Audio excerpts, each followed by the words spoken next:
Well, Barbadians can look forward to a continued effort by the government to consolidate the fiscal deficit, to bring it down, to exercise discipline in the public finances.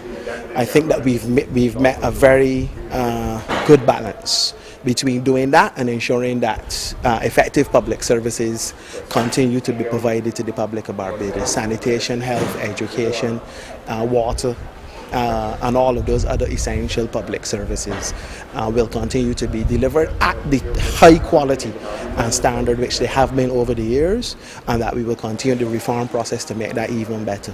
I think that contingent on our commitment with the medium-term fiscal strategy, we're hoping that that 5-year program which we've identified, that we will be able to meet the targets fully by 2014-15, which is ready to bring the deficit down to about 1% of GDP, and even find a surplus if that is possible.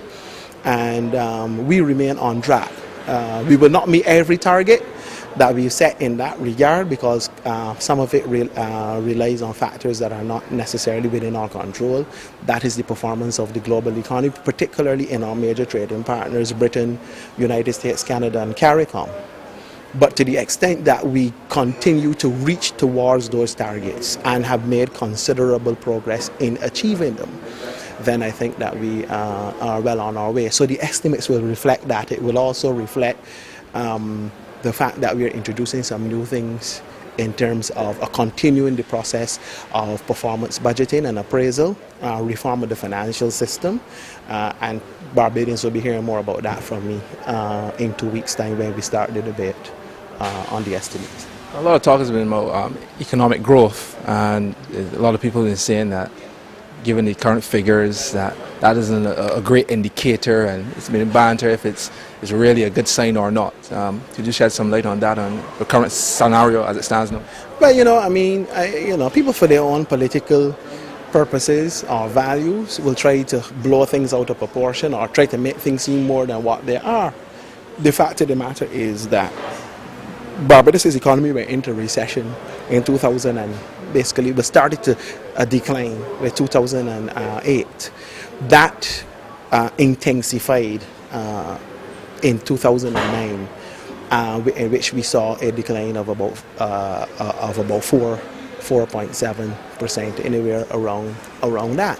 Now that was the steepest decline that we've had in the economy in more than a decade.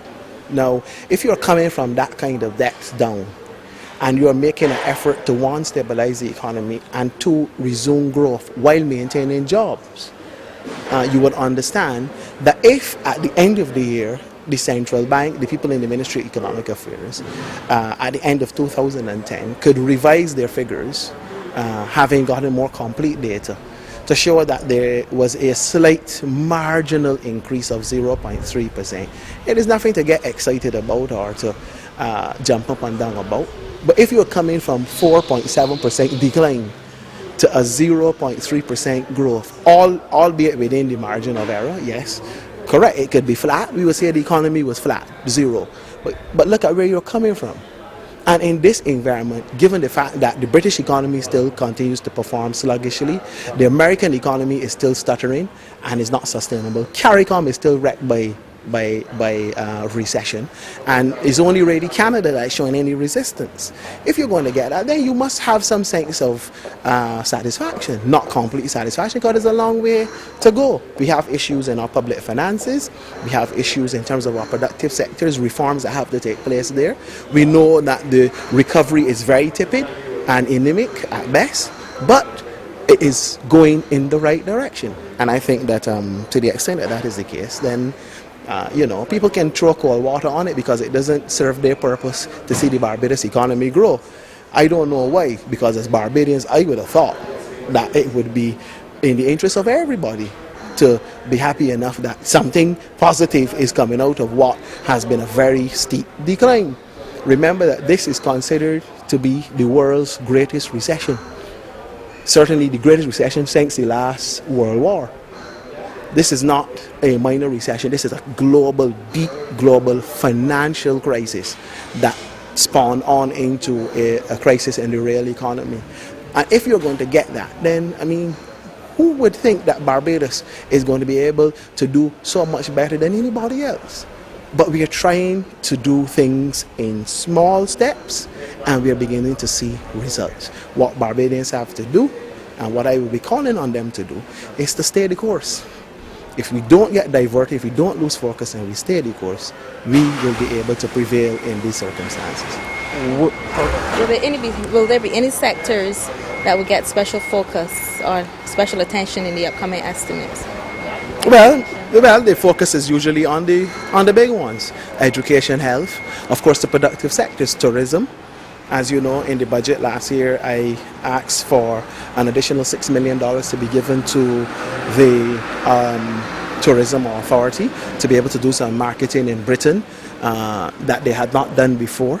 That has happened, and is paying due attention. We will be looking at agriculture as well, as we seek to improve the standards in our sanitary and phytosanitary standards measurements, so that our agriculturalists can not only begin to secure our market but also look to exports. So we will be looking in those areas. Of course, in education, there are issues pertaining to schools that have to be properly restructured, some that have to be built, and there are one or two other things in there that you will hear about when the time is right. What about entrepreneurs, small business development? Yes, we will continue to do our work in small business development. Quite a bit of what we did announced in the budget in terms of small businesses, increasing their technology platform and their capacity with technology to help them to be more competitive. Issues pertaining to working with the Small Business Association to ensure that small business status in terms of the certification is done a lot quicker. A lot of those things will be focused on in the next financial year to ensure that the businesses are more competitive. Also, the raising of the threshold for VAT from $60,000 to $80,000 is another initiative which we will be fully implemented from April 1st. So there are things that are happening for everybody in the context of our overall budget estimates and, of course, the financial statement from last year. My final question will be the cost of living and prices in supermarkets. You want to add your voice to that, considering the estimates coming up?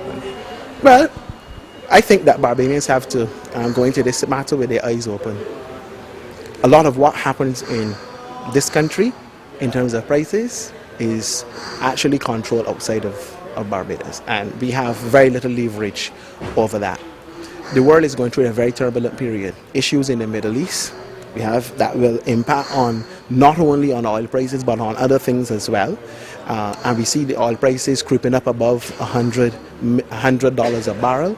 That for us spells some very serious issues that we have to deal with, and I will speak to that about that in the estimates. Commodity prices continue to rise, and those increases are going to be brought right here to our doorsteps, and we will have to look at the issue product by product, issue by issue, in order to see what relief the government can give Barbadians in the context of a tight fiscal situation. So we have to understand where we are at now. There are a lot of structural issues that have to be addressed with cost of living, and I think that the various ministries responsible for that, Trade and Commerce, of course Agriculture, Ministry of Finance, and others will be looking at it. Foreign trade, in terms of our tariff structures and so forth, we will be looking at that to see what adjustments can be made to make the situation a lot more palatable. But going forward, Barbadians have to understand that this is going to be an extremely difficult period in the next 6 months or so as it relates to prices. Thank you.